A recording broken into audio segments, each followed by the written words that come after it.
নমস্কার, অনা লাইফস্টাইলে আপনাদের সকলকে স্বাগত জানাই। আমি অনামিকা চলে এলাম আপনাদের মাঝে আবারও একটি নতুন ব্লগ নিয়ে। আশা করি আজকের এই ব্লগটি আপনাদের অনেক বেশি সাহায্য করবে। আমাদের রান্নাঘরটা না অনেকটাই ছোট্ট হলেও কি হবে, আমাদের রান্নাঘরে রয়েছে অনেক জিনিস, তাই এগুলো পরিষ্কার পরিচ্ছন্ন যদি মাঝে মধ্যে না করা যায় না, তাহলে রান্নাঘর কিন্তু খুবই বেশি নোংরা হবে, দেখতেও ভালো লাগবে না। আর যখনই না ঘরে ছোট্ট বেবি থাকে না, তখন রান্নাঘর কিন্তু মাসে একবার করে হলেও পরিষ্কার করা খুবই দরকার, না হলে বিভিন্ন রকম অসুখ বিসুখ হতে পারে।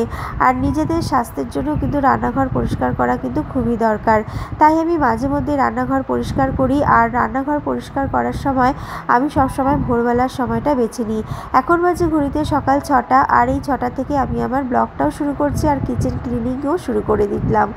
কিচেন ক্লিনিংয়ের রুটিনটা আমি সবসময় ভোরবেলার দিকেই রাখি, তাতে আমার কাছে না এই সময়টা ইউটিলাইজ করার মতন অনেকটাই সময় থাকে।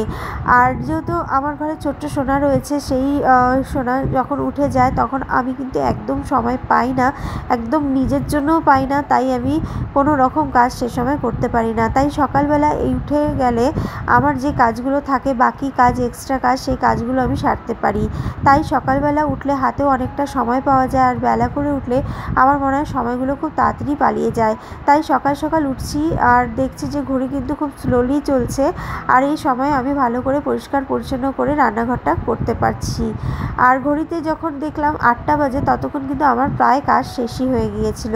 তো চলুন সমস্ত কিছু আপনাদের সাথে আজকে শেয়ার করি। আর রান্নাঘর যেমনই হোক না কেন, ছোট্ট হোক কিংবা বড় হোক, পরিষ্কার পরিচ্ছন্ন পুরোপুরি কিন্তু দায়িত্ব একটা মহিলাদের উপরেই থাকে। আর আমার রান্নাঘর ছোট্ট হলেও আমি রাজপ্রাসাদের মতন সবসময় গুছিয়ে সাজিয়ে রাখা পছন্দ করি। আমার মনে হয় যে যেমন লাইফস্টাইল কাটিয়ে রাখতে পছন্দ করে এবং যে যেরকমই লাইফস্টাইল কাটিয়ে যাচ্ছে, তাদের জন্য আমি একটাই টিপস দেব, যেমনই হোক না কেন নিজেকে সবসময় গুছিয়ে রাখা এবং মানিয়ে রাখাই কিন্তু একটা সিম্পল এবং সুন্দর জীবনকে কিন্তু আমরা ওয়েলকাম করতে পারি। আমরা যদি সবসময় ভাবি যে আমাদের কোনো জিনিসের অভাব রয়েছে বা আমাদের ঘরে এটা নেই ওটা নেই, তাহলে কিন্তু আমরা কিন্তু ডিপ্রেশনে ভুগবো এবং জিনিসটা কিন্তু আমাদের জন্য অনেক বেশি কঠিন হয়ে দাঁড়াবে। তাই আমি সবসময় চেষ্টা করি আমার কাছে যেরকমই জিনিস আছে, যেমনই আছে, সেটাকে গুছিয়ে পরিষ্কার রাখা এবং মানিয়ে নেওয়া। এটাই আমাদের জন্য কিন্তু জীবনকে সুন্দর করে তোলে। তাই আমি সবসময় যেরকমই লাইফ আমার কাছে আছে, যেরকমই আমি রান্নাঘর পেয়েছি, সেরকম করে আমি সেটাকে গুছিয়ে বানিয়ে এবং রাজপ্রাসাদ করে তোলার চেষ্টা করছি। আপাতত যেরকম আছে সেরকম করেই আমি রাখার চেষ্টা করছি। তো আপনারাও চলুন দেখুন, আশা করি আপনাদের অনেক বেশি সাহায্য করবে। সেকেন্ড যে টিপসটি আপনাদের সাথে শেয়ার করব, সেটি হচ্ছে আমার যে কৌটোকাঠিগুলো রয়েছে না, ওর মধ্যে কিন্তু অলরেডি জিনিসপত্র রয়েছে, সেগুলো সহই আমি পরিষ্কার করব। তো এর মধ্যে কিন্তু জল ঢোকার কোনো চান্স থাকবে না। যদি কন্টেনার মুখগুলো কিন্তু যদি ভালো করে টাইট করা যায়, তাহলে কিন্তু আপনারা যখন পরিষ্কার করবেন তাহলে মধ্যে কিন্তু জল ঢোকার কোনো রকম চান্স থাকবে না। আর আমি কেন এগুলো বের করছি না, কারণ এগুলো বের করলে আলাদা একটা জায়গার প্রয়োজন, এবং যেহেতু রান্নাঘর পরিষ্কার করছি, তাই অনেকটাই কিন্তু চাপ রয়েছে একার উপরে। আর এগুলো পরিষ্কার পরিচ্ছন্ন করার সময় যদি আমি সমস্ত কিছু বের করে পরিষ্কার করি, তাহলে এগুলো একটা জায়গায় রাখলে ধুলো বালিও পড়ার চান্স থাকবে, কারণ যেহেতু সব কিছুই ঝাড়া পোছা করব, আর ধুলোবালি পড়লে সেগুলো কিন্তু হাইজিন হবে না। তাই আমি ওর উপরে এইভাবে পরিষ্কার করে, একটু রোদ আসছে অল্প অল্প করে, তাই রোদের মধ্যে আমি দিয়ে দিলাম। রান্নাঘরের উপরে একটু একটু করে ধুলো জমা শুরু হয়েছিল, তাই আমি হালকা হাতে ধুলগুলো পরিষ্কার করে দিচ্ছি। যেহেতু এখনও রান্না হয়নি, তাই এই ধুলগুলো পরিষ্কার করলে কোনো রকম ফুড পয়জন বা নোংরা খাবারে পড়ার কোনো চান্স নেই। তাই আমি এই সময়ে একবারেই ধুলগুলো পরিষ্কার করে নিচ্ছি। আর কিচেন ক্যাবিনেটটা একটু সরিয়ে নেব, আর এর নিচে অনেক ধুলোবালি জমে গেছে, তাই এগুলো ঘষে ঘষে মেজে আমি আজকে ভালো করে ফ্লোরটাও পরিষ্কার করে নেব। আর জানলায়, যেহেতু রান্নাঘরের ক্যাবিনেটটা একদম জানলার বরাবর, তাই আমি জানলাটাও এভাবে ব্রাশ দিয়ে আর খোঁচায় খোঁচায় পরিষ্কার করে নিই, তাতে এগুলোও পরিষ্কার হয়ে যায়, দেখতেও ভালো লাগে, তাতে আমার আরও বেশি তৃপ্তি হয় খাওয়া দাওয়ার প্রতি। এটা আমার সত্যি ছোট থেকে হ্যাবিট, যে রান্নাঘর যদি নোংরা হয় তাহলে খেতে আমার একদম ভালো লাগে না। তাই আমি সব সময় চাই যে রান্নাঘর কিন্তু পরিষ্কার পরিচ্ছন্ন রাখার। আর এখন যেহেতু সকালবেলা অনেকটাই সময় আছে, তাই একটু নিজের মতন করে পরিষ্কার করে নিচ্ছি। আর সকালবেলা উঠলে একটা বেনিফিট দেখি যে অনেকটাই সময় থাকে, আর বেলা করে উঠলে একটা জিনিস আমি লক্ষ্য করেছি যে সময়টা খুব তাড়াতাড়ি পালিয়ে যায়। তাই সকালবেলা উঠলে কোনো কাজ আমার মনে হয় সাকসেস পাওয়াটা সহজ হয়ে যায়।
যেই কৌটাকাঠিগুলো আমি ধুয়ে রেখেছিলাম এখন সেগুলো নিয়ে আসবো আর সেগুলো জায়গা মতন রেখে দিব। রুমাল দিয়ে মুছে নিচ্ছি একটার পর একটা, তাহলে কি হবে জলগুলো আরও ভালো করে শুকিয়ে যাবে আর সেগুলো আর নোংরা হওয়ার চান্স থাকবে না। কিন্তু কৌটোগুলোর মধ্যে আমি দেখলাম যেগুলো আমার রেগুলার প্রয়োজন সেগুলো আমি একটু পাশে রাখবো, আর যেগুলো আমার খুবই কমই প্রয়োজন হয় সেগুলো আমি ভিতরের দিকে রাখলে পারে সেগুলো দেখতেও ভালো লাগবে এবং সুবিধাও হবে। আর আমরা কি করি যে আমাদের যেগুলো রেগুলার প্রয়োজন এবং যেগুলো আমাদের খুবই কম প্রয়োজন সব একসাথে রাখলে আর সেগুলো একসাথে একদম মিলে যায়, আর তাতে কিন্তু আবারই আগের মতন সব কিছুই নোংরা হয়ে যায়। কারণ আমরা যখন রান্না করি তখন আমরা সব কিছুই হাতে পেয়ে যাই আর ধরতে থাকি, তাতে কি হয় যে সমস্ত জিনিস নোংরা হতে থাকে। তাই ভাবছি যে একটা লবণ হলুদ এবং যেই মশলাটা রেগুলার প্রয়োজন সেই মশলাটার একটা আলাদা করে বা উপরের দিকে রাখবো, তাহলে কি হবে যেগুলো আমাদের রেগুলার প্রয়োজন সেগুলোই রাখবো, বাকি সমস্ত কিছু নিচের থাকে রাখবো, তাহলে আমার জিনিসপত্রগুলো নোংরা কম হবে। তো এইভাবে করে আমি গুছিয়ে নিচ্ছি আর তাতে আমার মনে হয় যে নোংরা হওয়ার চান্সটাও কিন্তু কম থাকে। তো এই ক্যাবিনেটটা যেটা আমি করছি না এখন সেটা আমার ছেলের স্যারেলাক রাখার, আর এগুলো হচ্ছে পপকর্ন, সাথে বিকেলবেলা কিছু খাওয়ার ছোট ছোট স্ন্যাক্স, এগুলো একটা ঝুড়ির মধ্যে করে দিলাম। আর এখানে মিক্সার জারটাও কিন্তু খুব বেশি নোংরা হয়ে গিয়েছে, অনেক দিন হলো পরিষ্কার করা হয়নি, তাই এগুলো আমি ঘষে মেজে পরিষ্কার করে নিচ্ছি ব্রাশ দিয়ে, কখনো রুমাল দিয়ে। আর ভেতরে যেহেতু হাত পোছাচ্ছে না তাই চাকু দিয়ে আর রুমাল দিয়ে এইভাবে করে পরিষ্কার করে নিচ্ছি। এটা তো সেরকমভাবে ধোয়া যায় না সার্ফ দিয়ে, তাই আমি এইভাবে করে পরিষ্কার করে নিলাম। তাই ছোট্ট রান্নাঘর আমার, আর এই রান্নাঘরটাকে আমি কিভাবে টিপটাপ করে গুছিয়ে রাখি আজকে সেটাই আপনাদের সাথে শেয়ার করছি। আশা করি আপনাদেরও অনেক বেশি সাহায্য হবে। সবার পক্ষে তো মডুলার কিচেন বানানো বা করা সম্ভব হয় না, অনেকেরই ছোট্ট রান্নাঘরের মধ্যেই নিজেকে মানিয়ে গুছিয়ে নিতে হয়। তাই আজকের এই ব্লগটি তাদের জন্য যারা নিজেদের ছোট্ট রান্নাঘরটাকে রাজপ্রাসাদের মতন করতে পারেন এবং কিভাবে গুছিয়ে সাজিয়ে রাখা যায় সেটাই আপনাদের সাথে টিপস সহ এই ব্লগটি শেয়ার করা। প্রত্যেক সপ্তাহে আমি এই কাজটা করে থাকি, একদম ফুটন্ত গরম জলে সার্ফ দিই আর সেই সার্ফের মধ্যে রুমালগুলো যেগুলো আমার রেগুলার কিচেন টাওয়াল হিসেবে প্রয়োজন সেগুলো আমি এভাবে ভিজিয়ে রাখি। ভিজোতে দিলাম, ওদিকে ততক্ষণ আমি রান্নাঘরের বাকি কাজগুলো করে নিচ্ছি।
রান্নাঘর একদম পরিষ্কার হয়ে গিয়েছে। এবার শেষ পর্যায়ে আমি বারান্দাটা সার্ফ দিয়ে আর ওয়াইপার দিয়ে ভালো করে ক্লিন করে নেব। এই ওয়াইপারটা জানেন তো আমাকে অনেক বেশি সাহায্য করেছে রান্নাঘরটা ক্লিন করতে।